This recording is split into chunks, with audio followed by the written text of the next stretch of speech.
Шулай ук Пeygamberimiz sallallahu aleyhi ve sellem әйтте. Әгәр мөмин кешесе Аллаһның нинди җәзасы барлыгын белсә, беркем дә җәннәткә керергә өметләнмәс иде.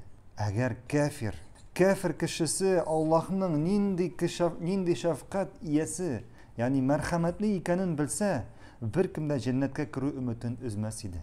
Беркем дә җәннәткә керү өметен өзмәс иде. Шуңа күрә кеше ике арада булырга тиеш. Yani bir yanda Allah'ın gazabı, aşuvu, ikinci yakta Allah'ın rahmeti. Allah'ın rahmeti. Eğer o Allah'ın gazabından gına korksa, onun cennete kirge ümidi olmaz idi. Şulay mı? Cennete kirge ümidi olmaz idi. Hem o şu gazaptan korkup özün bitirir idi. Şulay yok eğer kişi Allah'ın rahmetine gına ümitlense, o günahtan korkmaz idi. Şulay mı? Günahtan korkmaz idi. Günahlarına işlep Allah'ın rahmetine ümitlenir idi. Bu da dürüst түгел. Şuna göre kişi iki arada bulurga tiyiş. Eğer günah işledi iken ol, birinci ol korka Allah'ın gazabından. Meni bit bu günahım için Allah bit sırayacak menden. Meni bit bu günahım için Allah gazaplayacak. Allah'ın gazabı leşedid, katı, korkunç. Biz şulay Peygamberimizin hadislerinden biliriz. Ahirette bulgan gazap bu dünya gazabı bilen çağrıştırıp bulmay.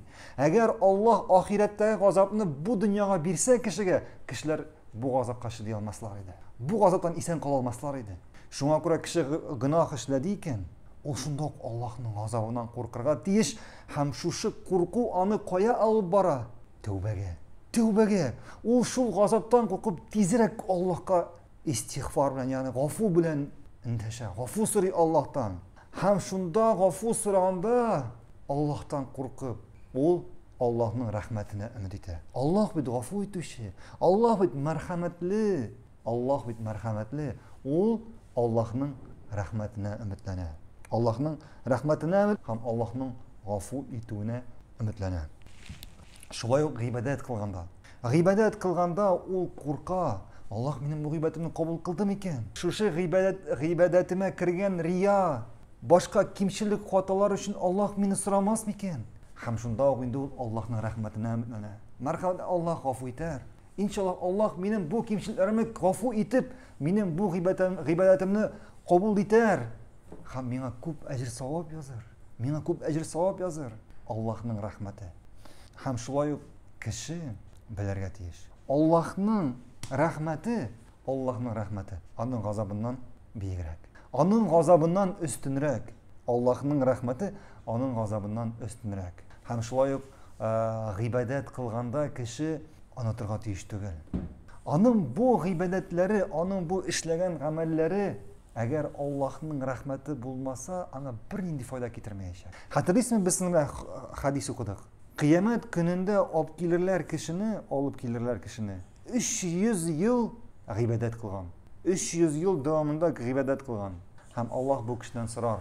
Seni cennetke şu gıybadatların için kirteyim mi dey? Yani de özünün rahmetim aşağı kirteyim mi dey? Özünün rahmetim bilen kirteyim mi dey? Bu kişinin de 300 yıl gıybadat kılgan kişine söyleyeyim. O 300 yıl gıybadat kılgan. Benim gıybadatlarım bilen dey. Şundan soň şul kişinin 300 yıllık gıybatlarını ölçevge salırlar, hem anın bir közün alıp gelip ikinci ölçevge salırlar, hem bu köz nimeti bu anın 300 yıl gıybatlarını basacak. Anın şu 300 yıllık gıybatı hatta şu köz nimeti içinde jetmeyecek. Şuna göre kişi Allah'ın rahmetinden bir kaçan ümitin üzerine tiyiş түгел. Kişi Allah'ın rahmetinden nindigine şart olmasın Allah'ın rahmetinden ümitin üzerine tiyiş түгел. Lakin şu vakitte elbette indi ol onun gazabı turunda antırga tiyiş түгел. Onun Allah'ın emirlerine salkın karaga tiyiş түгел. Çünkü bit Allah'ın gazabı korkuş, lakin Allah'ın rahmeti onun gazabından büyük.